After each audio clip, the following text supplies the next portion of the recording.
experience. So. I'm not an NHS student. I'm the senior intern for tech people. Yeah, but every time they need people, they're like, NHS, you can do this, and we have very little experience in a lot of stuff. If anything, I want them to talk to me and get me to do it because I get paid to be here. So cash money, baby. And then we got the dance this weekend. There's a dance this weekend? Oh yeah, there's the final dance. You know, they just Is this weekend? Oh yeah, this Sunday at 7 to 9 p.m. Okay, I should have gone to chapel. Okay, solid. Guess who's gonna be running that? I didn't realize They this. didn't really advertise it too They well. didn't. No. Because it was supposed to be on Monday Wait, originally. 7 to what? 7 to 9 p.m. Okay, give me 2 seconds. What class is sponsoring that? It's on Sunday. Huh? It's on Sunday. I know what class is sponsoring it. I have no clue. Oh, that's the dance recital. Yeah, the dance was so.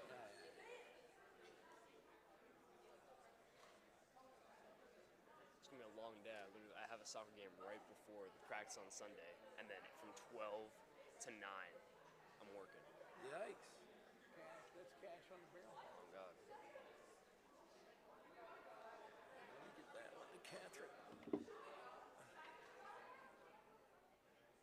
Oh, she has one. That's the fourth one. Catherine has it with her. Oh, okay. So Catherine. Get those out of Shelby's way.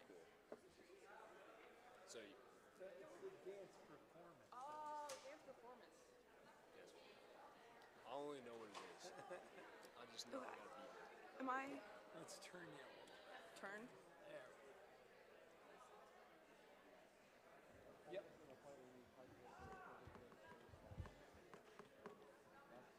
Does this work also? Okay, solid.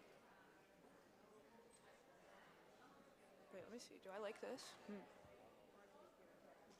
Actually, I want to do the handheld. Can I do the handheld? Yep.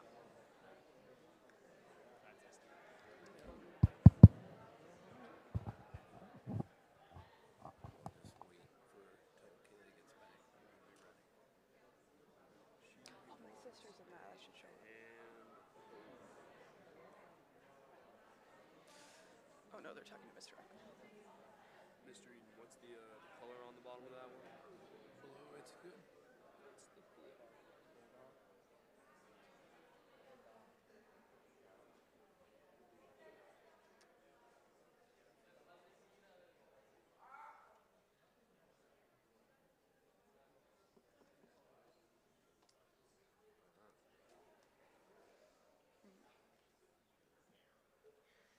Oh, let me check if there's the one thing I changed. Okay. You're good. As soon as Gilly gets back, we'll be good, because that's perfect. We'll get us more back on time. Mr. Eden, can you check that mic one more time? Yep. Solid. Okay, please get your seats, everyone. We're ready for presenter 2 here. Our second presenter will talk to us about the transformation of gender roles among Academy students. Please welcome Shelby Lazat.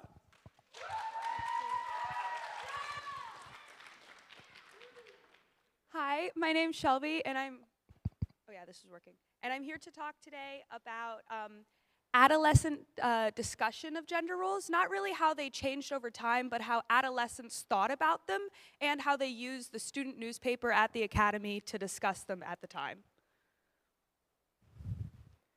So in 2019, I started at the Academy as a freshman, as you guys all know, and this school was actually founded in 1842 as a historical town school. It was founded around the company, the Fairbanks Scales, by the Fairbanks family, and it was created with the purpose of establishing an academical institution where youth of both sexes would receive a thorough and systematic mental training united with a correct moral and religious culture. This is from the book The Town of St. Johnsbury by Edward Fairbanks.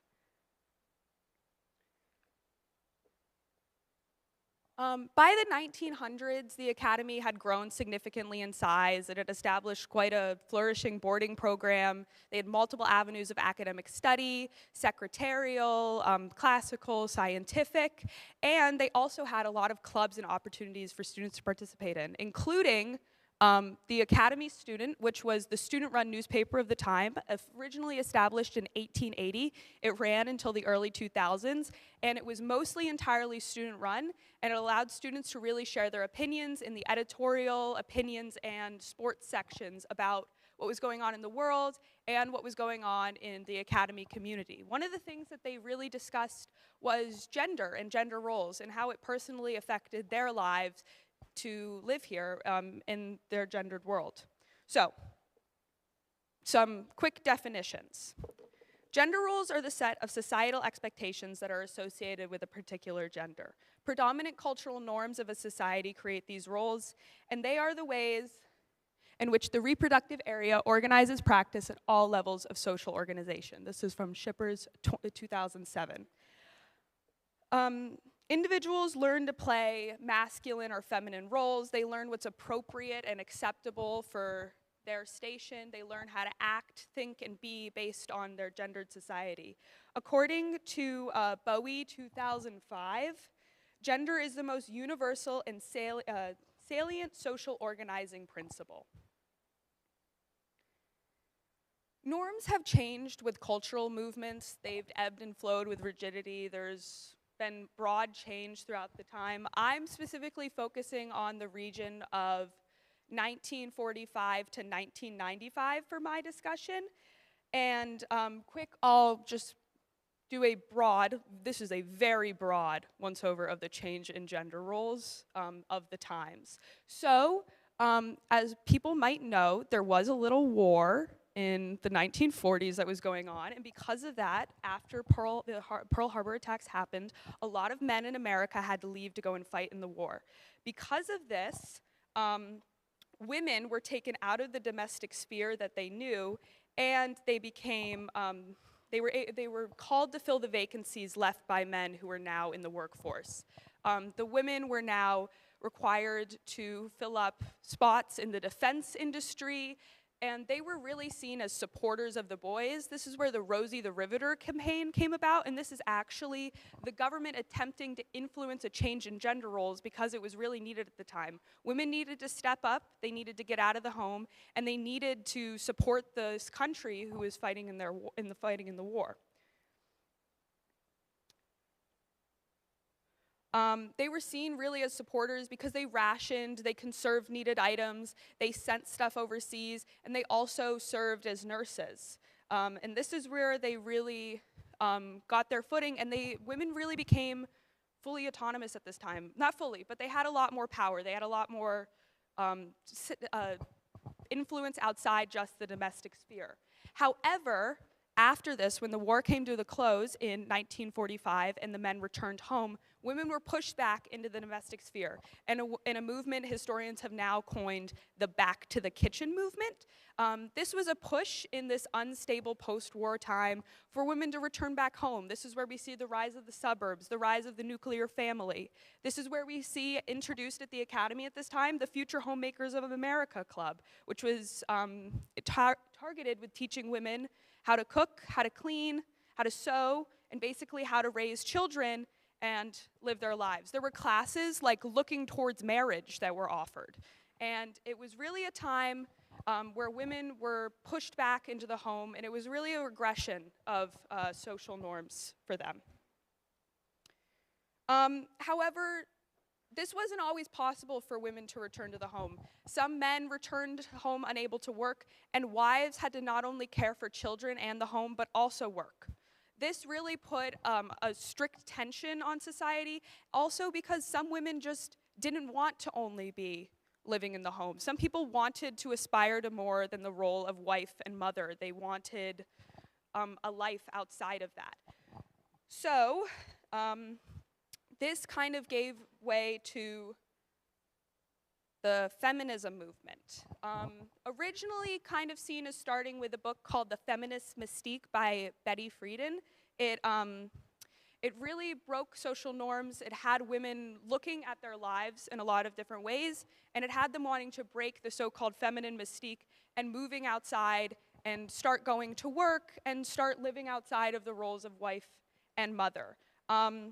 This is where we see the women's liberation movement come forth. also known as the second wave of feminism. And this really had women in the 1970s pushing to be let outside the home and pushing to be allowed to work, pushing to be able to own their own credit cards, to serve on juries, to be able to do things independent of a husband. This push really worked for them. They were able to gain a lot. And by the time that we hit the 1980s and 1990s, gender roles had kind of plateaued. There was really, in media, there was this depiction often of a woman. If you like watch TV shows from the 90s, there's really a tension with women who want to like go to have a career but also be at home. And there's this tension that's portrayed a lot, which is an interesting commentary on gender norms of the time. But overall, they have changed to seem like they are more today. So, as we, norms follow what's happening culturally, and they can be influenced by outside forces significantly, as can be seen with the Rosie the Riveter campaign and the movements. But as we come closer to the women's liberation movement, gender roles become more complicated as individuals actually start to have words for things like gender norms, gender roles, sexism, and stuff like that. They start to think about them more critically, and they start to write about them and talk about them more. This concept of a lack of consideration of gender is actually seen broadly among history, and it was really looked at in a book called Gender, which covers a rhetorical analysis on the history of gender roles and women's studies, and investigates how to understand and analyze the history of gender looking at the men's world. So when I went about my project, I really had to step outside this frame and critically analyze what I was reading about. The men's world has widely affected current and historical perceptions of events, and to quote Rosenberg, 1990, an article about gender roles and analyzing history, investigations in these areas are integral parts of a larger ferment within the historical profession as a whole. Actually, this is my next slide. Okay. So, this has led me to my research question. How was St. Johnsbury Academy's student-run newspaper, The Student, used to address changing gender roles in America from 1945 to 1995? So how did students use it to talk about what was going on in their lives and what they were seeing in the broader world and what they were seeing in their lives? My gap, because this is original new research, is adolescent reaction to the change through first-person opinion writings. And my method was a qualitative retrospective content analysis of primary and secondary sources. This is because newspapers are actually considered both primary and secondary sources, and it really depends. Editorial and opinion pieces are different. So some are primary sources and some are secondary sources because some are people retelling what's happening and some are first-person eyewitness accounts that they were getting. So what I did is I performed a thematic analysis. So when I analyzed the qualitative data by examining the written materials to identify patterns and themes. And for my thematic analysis, I broke it down into themes based on what I read from the articles. So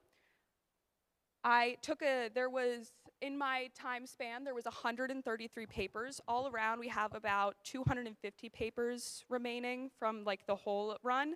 But in my time period, there was 133 papers. I put them in a spreadsheet and I grouped them in 5-year increments as blocks. And then I chose random samples from 2 for every 5 years. 18 were selected. If you do the math, that's 2 less than there should be, and that's because we don't have any surviving papers from 1985 to 1990 at all. So I was unable to draw data from that time. And then I also chose 5 specially selected papers. This includes an edition called The Academy Woman, which was a takeover by women who wished to discuss what they were feeling at the time, and it was entirely focused on their opinions of gender. I did include joke papers. Every year they introduced an April Fool's edition paper, which was considered a half edition. I did count that as a full edition for my research purposes. My random sample, however, did not select any of them. And I did wind up with, I think, 1 Christmas paper also. So out of my random sample, half contained at least one article relating to gender roles. And after reading all this, so I read the whole paper and I marked the articles that contained themes relating to gender roles, and then I broke these themes down for my thematic coding, and my themes are sex and sexuality, athletics, domestic sphere, outside movements, sexism discrimination, sexism prejudice, and sexism stereotypes. This is it broken down in a frequency chart. The most talked about theme was athletics, with 9 articles discussing gender roles relating to athletics. Then was sexism discrimination. So the sexism codes, originally I had sexism as one code, however I felt it was important to break it up into 3 as it more accurately represented the data. Then domestic sphere, sexism stereotypes, and then sex and sexuality. And these are all the frequencies. I'm not going to talk about the last 3 due to time concerns. So, athletics. In a 1962 article entitled Athlete of the Month, a student journalist highlights historic and current gender issues within the academy by stating, "It seems that so much attention is focused on the male sportsmen of our fine institution by the student body that athletes of the opposite sex go unnoticed." This is an example of a journalist using their platform and writing about it to discuss their issues with the gender roles at a time. Additionally, in a piece called Girls Athletics Neglected by a female student, it focuses on the student's main issues with the school's athletic program. In most high schools, boys' athletics are developed to supremacy. However, girls' athletic abilities are confined to physical education class and after-school organizations, also known as the Girls Athletic Association.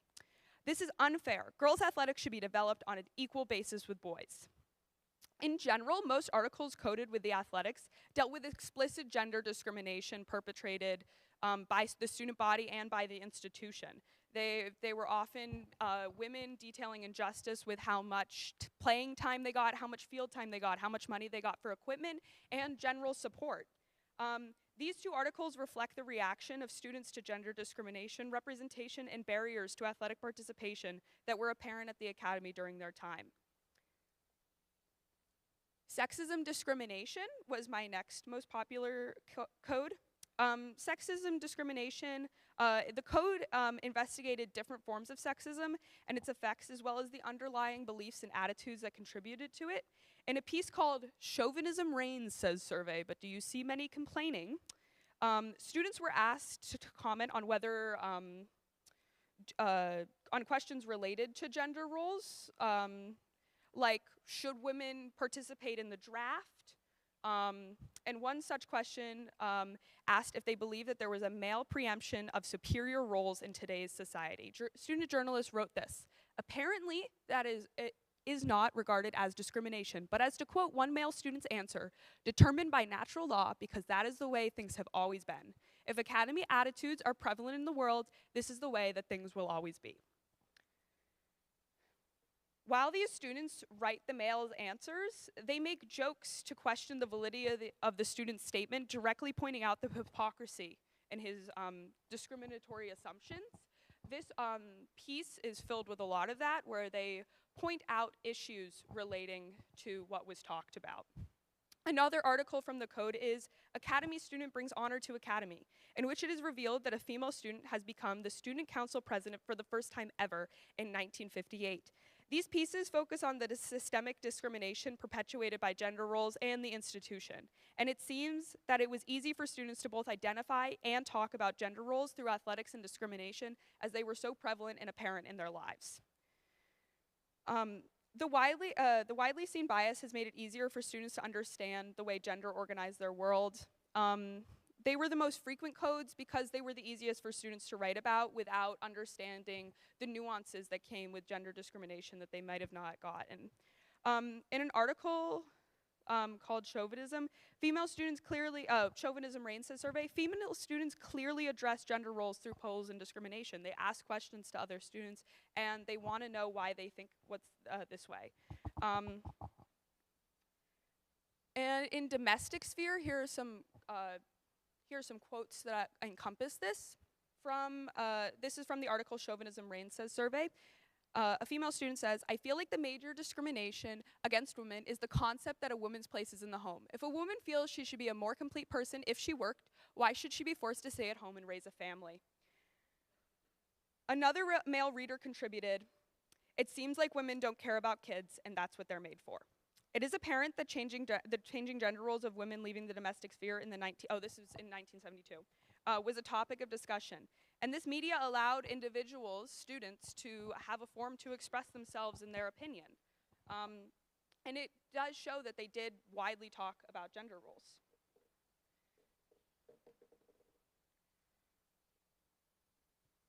And then sexism stereotypes. Here are two quotes that encompass this. Each girl is responsible for being a courteous, fair, and good sport. She is expected to control her emotions and play to the best of her ability. This is an example of the stereotype that women are too emotional to control themselves. This was an ad for participation in the Girls Athletic Association. While this is a one-off mention in a much larger article, and it showed the subversive ways in which negatively gendered stereotypes were perpetrated throughout the student newspaper. And then the other two sexism stereotype quotes are, women were made before mirrors and have been before them ever since. This was published by an anonymous male reader in a column called Jabber, which allowed the students to broadly express their opinions on anything. And gals are good for something more than the nylon industry. These are less apparent examples of gendered thinking, and they are often one-off lines inside much larger articles. These pieces talk about gender implicitly, perpetuating social norms without really truly addressing them. And in my fifth and final one, sex and sexuality, here are two, the code encompasses a broad range of topics related to human sexuality, including sexual attraction, desire, and behavior in relationship. And it implies that students use the newspaper. Okay, and here are two quotes. And in closing, here's some advice for the young Casanovas. Kissing a girl is like opening a bottle of olives. Once you get one out, the rest come easy. And also, you can't kiss a girl unexpectedly, only sooner than she thought she would let you. And also, why are they making men out to be the bad guys? This was written in an article about the new sexual harassment policy that was being introduced at the academy at the time. Overall, this implies that students use the newspaper as a forum to discuss their relationship with gender roles, both in and outside the school, in a really apparent manner, such as athletics and discrimination, but in a more implicit manner with stereotyped sexuality and domestic sphere.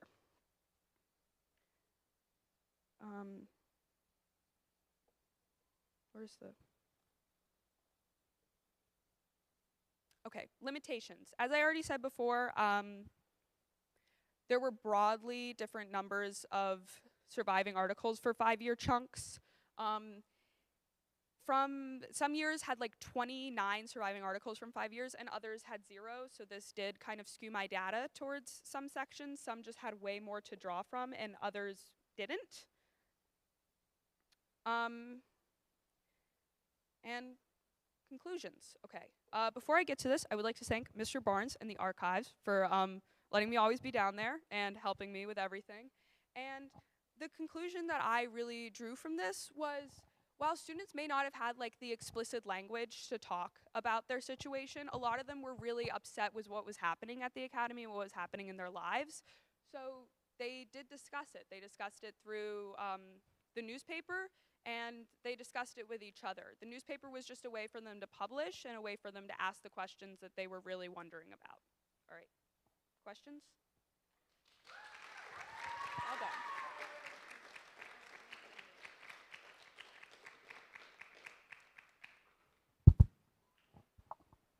Great job, first off.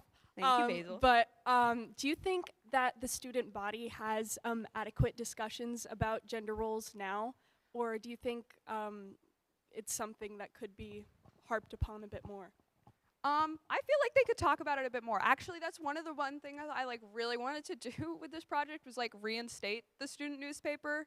I just didn't like have the time to do that, but it would be really cool to have like an open forum where students were able to discuss their opinions again about like what they were concerned about, what they thought about, and we don't really have that right now because the student paper was sadly dissolved, but I really think it would be important to like open up these type of discussions again in a way where students were both able to remain anonymous and also able to like discuss their true opinions on things.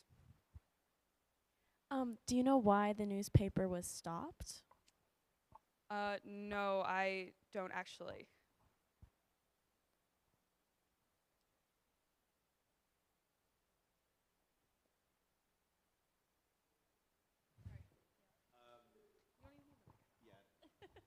You can just yell. How would you extrapolate from your sample size to perhaps if you've done a thorough survey of all of the papers rather than sampling? What do you imagine might have been the distribution of your categories?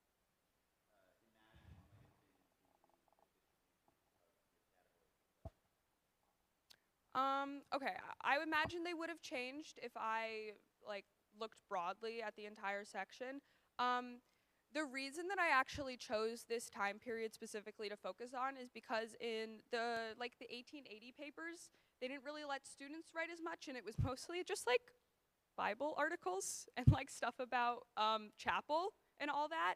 So this was like the time period when students were really becoming active and talking about what they like. I don't know, really imagine. I imagine there would be like a religion tag if I included the earlier time periods. And I also, I don't really know, but I feel like there definitely would be a religion tag.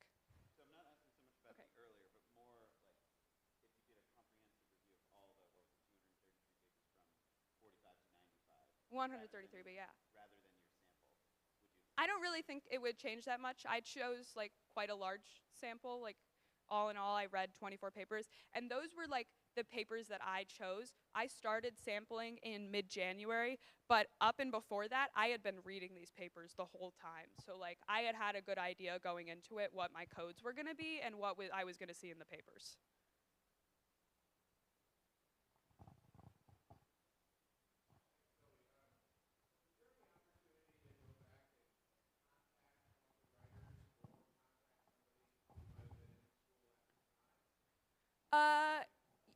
Yes. There was like an opportunity for me to do that. That would have been a mixed method. That would have required, because I'm in AP research, I had to write a paper going along with this. And because of that, I did have a word count to my paper. And I was actually only like 100 words less. So I would not have also been able to fit an interview section. I nearly already hit 5,000. So I just wouldn't have been able to do that also with like time constraints. But I am planning on interviewing people working down at the Historical Society for a chapel talk that I'm giving on the history of chapel later on.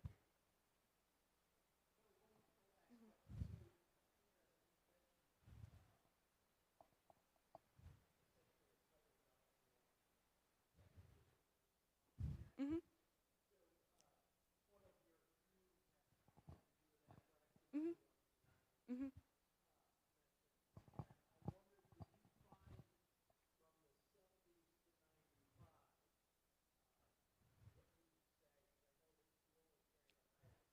Mhm.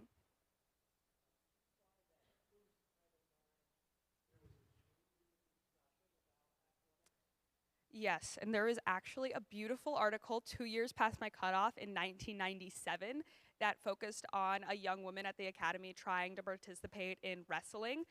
The school shut her down, and she had to protest, and it was actually against state law to not allow her to participate in contact sports, and it was against also Title IX.